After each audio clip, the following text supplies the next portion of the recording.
El temor es una emoción del hombre y de la bestia. Es un poderoso motivador para escapar del peligro. Vemos esto en documentales donde impalas y otros animales huyen para no ser la cena de un león hambriento. El caribú huye instintivamente de los lobos, sintiendo que no es buena idea quedarse a ver qué hacen estos caninos. El temor también nos motiva a nosotros. Tememos a erupciones volcánicas. Los que no temen quizás se enteren demasiado tarde del peligro. Tal fue la erupción del monte Vesubio en el año 79 de esta era, al derramar sus cenizas sobre Pompeya, convirtiendo a los que no tomaron advertencia en estatuas que plasman la vida licenciosa del primer siglo en esa ciudad romana. ¿A qué o a quién le teme usted? ¿A las alturas? ¿Al agua? ¿Al hablar en público? ¿A la muerte? ¿O es de los que dicen no temer a nada? ¿Y a Dios? ¿Le teme a Dios? ¿Debería temerle? La respuesta quizás le sorprenda. Acompáñenos y le daré la respuesta desde las páginas de la Biblia.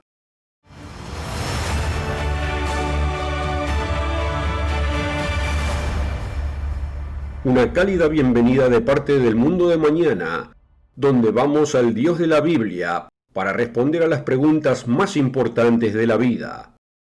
¿Qué es el hombre? ¿Cuál es el propósito de la vida? ¿Por qué la muerte? ¿Y hacia dónde se dirige el mundo? En el programa de hoy veremos el importante tema del temor y en especial, si debería usted temer a Dios. Hay muchas referencias acerca del temor a Dios en la Biblia. Pero ¿qué significa exactamente eso?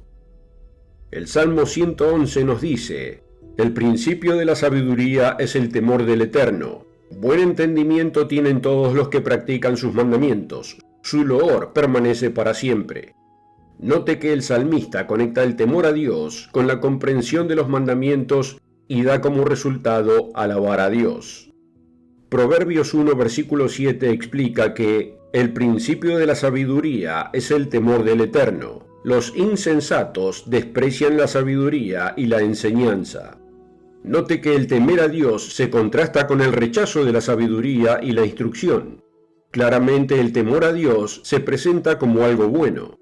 Es la base de la verdadera sabiduría y conocimiento. Dios llama necios a los que lo rechazan y odian sus mandamientos y se niegan a reconocer su gobierno en sus vidas. Note el Salmo 53, versículo 1. Dice el necio en su corazón: no hay Dios. Se han corrompido e hicieron abominable maldad. No hay quien haga bien. Debería ser obvio incluso en estos versículos que temer a Dios tiene algo que ver con cómo nos comportamos, cómo conducimos nuestras vidas. Pero ¿qué es exactamente temer a Dios? A menudo oímos a algunos hablar del temor a Dios diciendo que solo significa respetarlo. Si bien el temor implica respeto, no debemos cometer el error de pensar que temer a Dios se limita a un nebuloso respeto por Él. La Biblia, por una muy buena razón, hace el contraste entre temer a Dios y temer al hombre.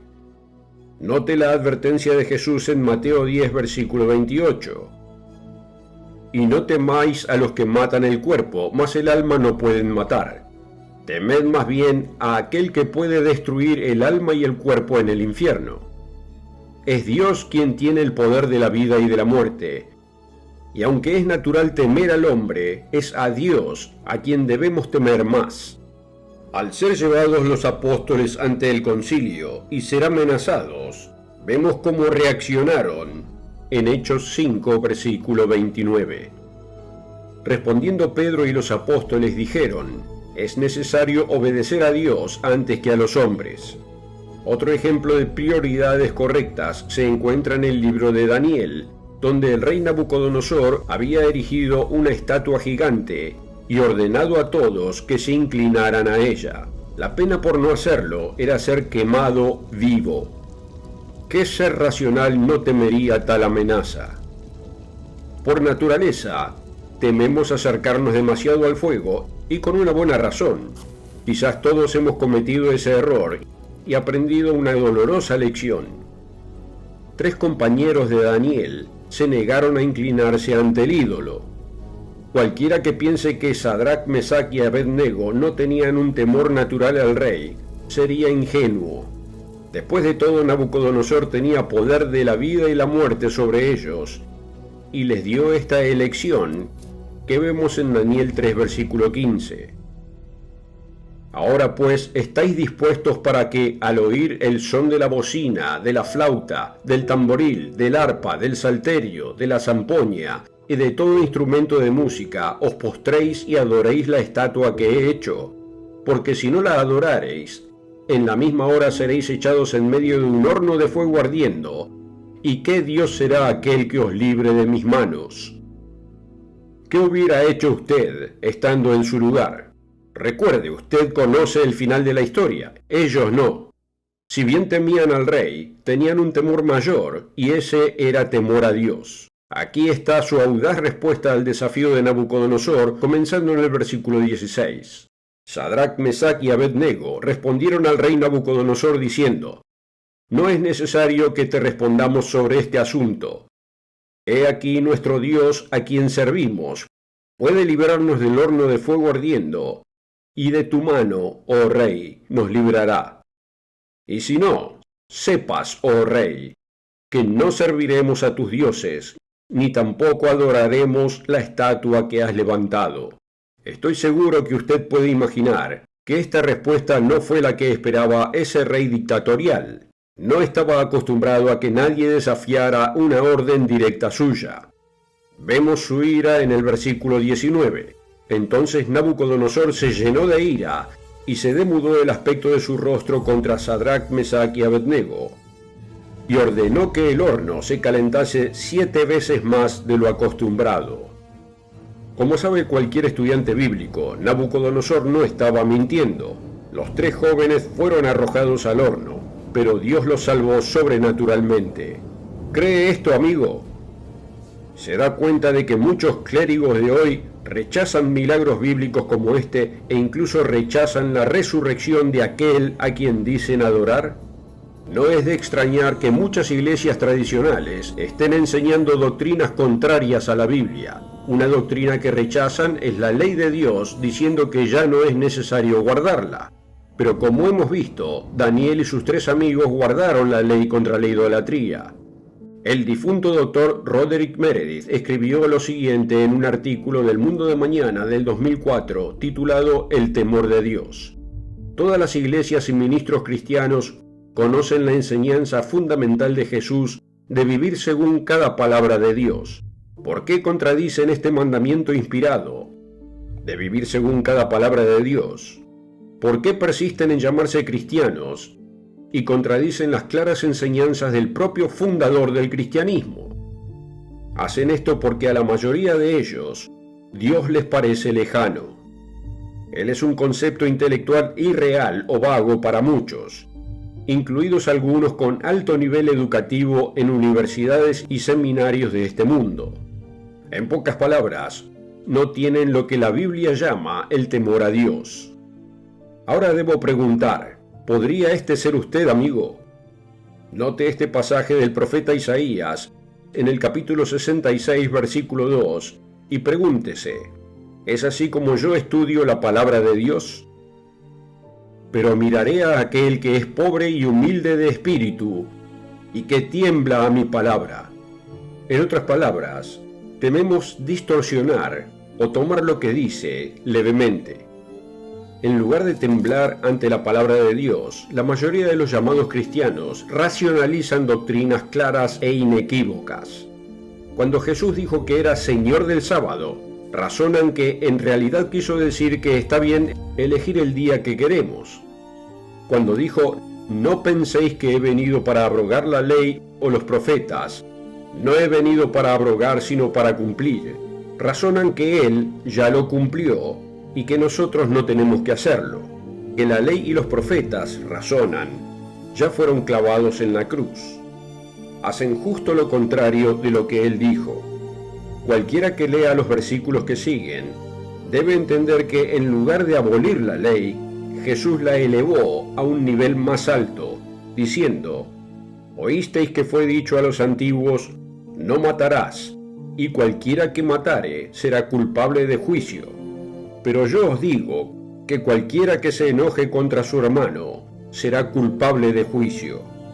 No solo dijo que estaba mal albergar odio hacia otro, sino que continuó explicando cómo sus siervos se esforzarían por guardar el séptimo mandamiento, que habla sobre el adulterio, a un nivel más alto. Oísteis que fue dicho: no cometerás adulterio.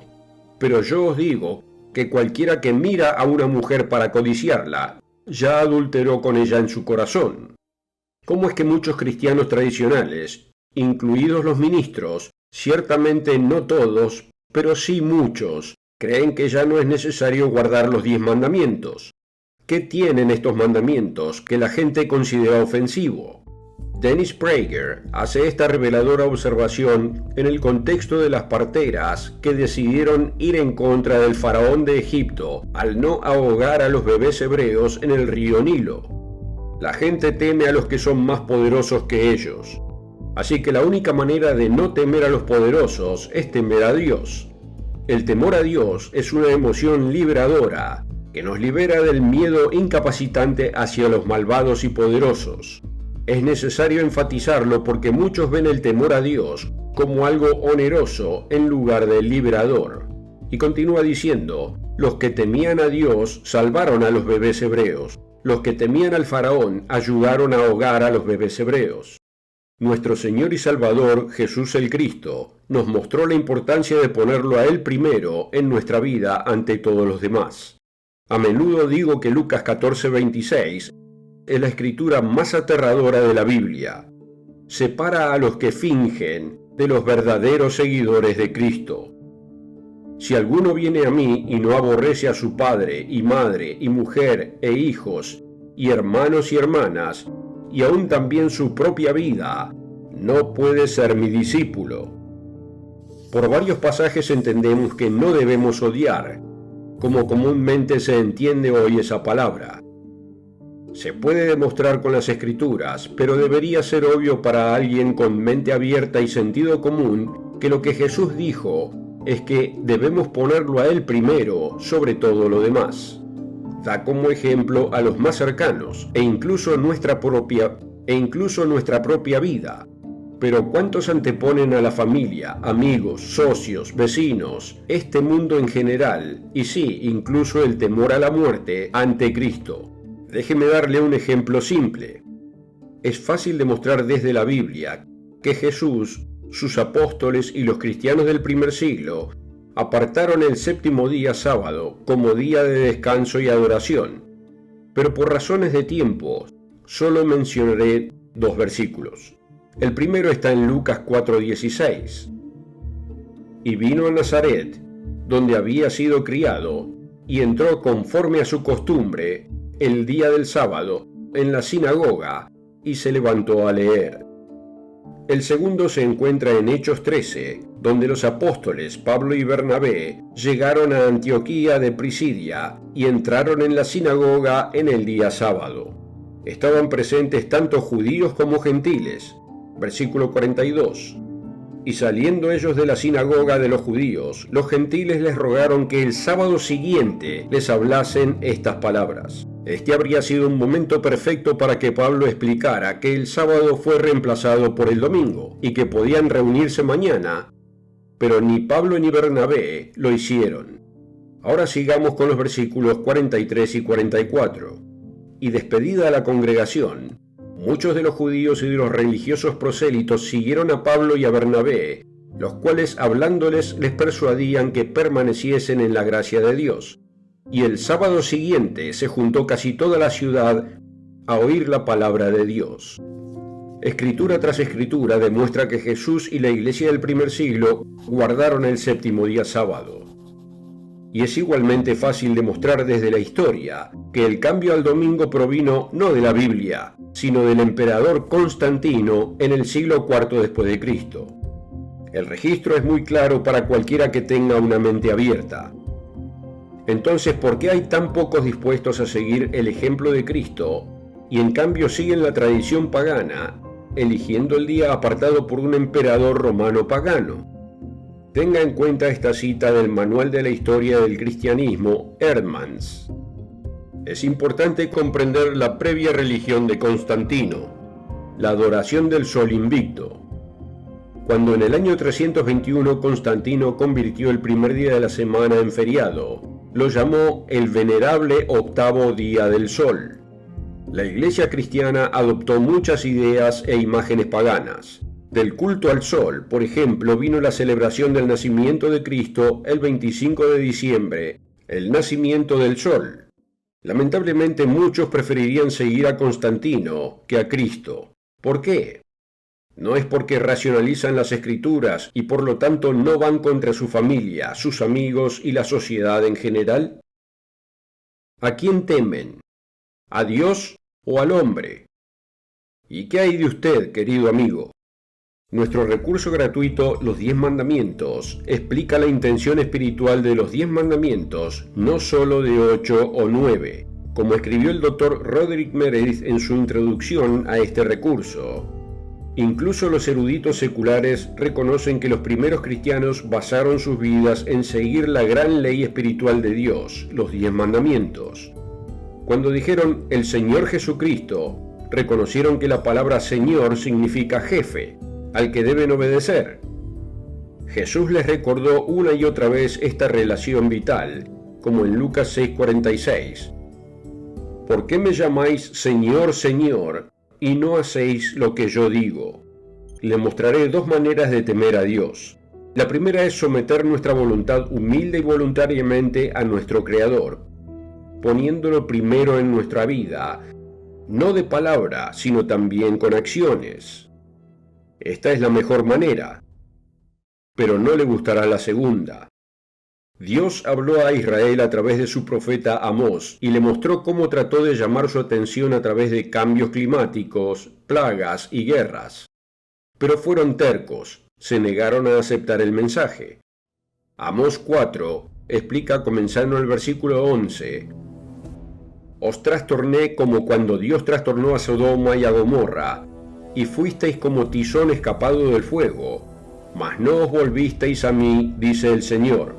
Por tanto, de esta manera te haré a ti, oh Israel, y porque te he de hacer esto, prepárate para venir al encuentro de tu Dios, oh Israel, porque he aquí, el que forma los montes y crea el viento, y anuncia al hombre su pensamiento, el que hace de las tinieblas mañana, y pasa sobre las alturas de la tierra, el Señor Dios de los ejércitos es su nombre.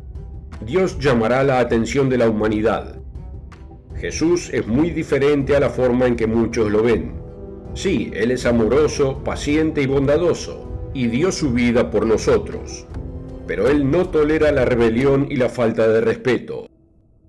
¿No hemos leído lo que le espera a la humanidad que no se arrepiente? Los estudiosos bíblicos están familiarizados con los 4 jinetes del Apocalipsis, pero note lo que sigue. El próximo evento es un futuro martirio de algunos del pueblo de Dios, seguido por señales aterradoras en los cielos y en la tierra. Aquí está el efecto de estas señales sobre la humanidad rebelde, como vemos en Apocalipsis, capítulo 6, comenzando en el versículo 15. Y los reyes de la tierra, y los grandes, los ricos, los capitanes, los poderosos, y todo siervo y todo libre, se escondieron en las cuevas y entre las peñas de los montes, y decían a los montes y a las peñas: Caed sobre nosotros, y escondednos del rostro de aquel que está sentado sobre el trono, y de la ira del Cordero, porque el gran día de su ira ha llegado, y ¿quién podrá sostenerse en pie? Este es un lado del Hijo de Dios que la mayoría no reconoce. Sí, se viene el día del Señor, el día de la ira de Dios. Este día también se menciona en el libro de Isaías. Vea cómo la humanidad arrogante aprenderá a temer a Dios por las malas. Vayamos a Isaías 2 y comenzaremos leyendo el versículo 10. Métete en la peña, escóndete en el polvo, de la presencia temible del Eterno y del resplandor de su majestad. La altivez de los ojos del hombre será abatida, y la soberbia de los hombres será humillada, y el Eterno solo será exaltado en aquel día, porque el día del Señor de los ejércitos vendrá sobre todo soberbio y altivo, sobre todo enaltecido, y será abatido. La altivez del hombre será abatida, y la soberbia de los hombres será humillada. Y se meterán en las cavernas de las peñas y en las aberturas de la tierra, por la presencia temible del Señor y por el resplandor de su majestad, cuando Él se levante para castigar la tierra. Quizás la mejor manera de entender el temor de Dios sea entender la relación de un padre y su hijo. El respeto y el temor van juntos. Cuando un hijo respeta a su padre, obedece las reglas de la casa, se siente seguro y cómodo, comprende el amor de su padre, se comunica libremente con su padre e incluso le pide las cosas que quiere. Pero si viola flagrantemente las reglas de su padre, se vuelve arrogante y olvida de quién es la casa, es muy posible que tenga motivos para un tipo diferente de temor. Esto es bueno, ya que los niños no siempre saben qué es lo mejor para ellos. Es importante que los niños respeten y en ocasiones teman a sus padres. Esto evita que se metan en cantidad de problemas. Dios nos ha dado las reglas de la casa, los 10 mandamientos, fáciles de entender, pero no siempre fáciles de guardar. Aquí en el Mundo de Mañana le ayudamos a entender este mundo a través de las páginas de la Biblia. Si encuentra este video útil y quiere aprender más, asegúrese de obtener una copia gratis de la guía de estudio Los 10 Mandamientos. Ordénelo en elmundodemañana.org y recuerde darle me gusta y suscribirse al canal para no perderse otro video de diferentes temas bíblicos. Gracias por seguirnos. Nos vemos la próxima.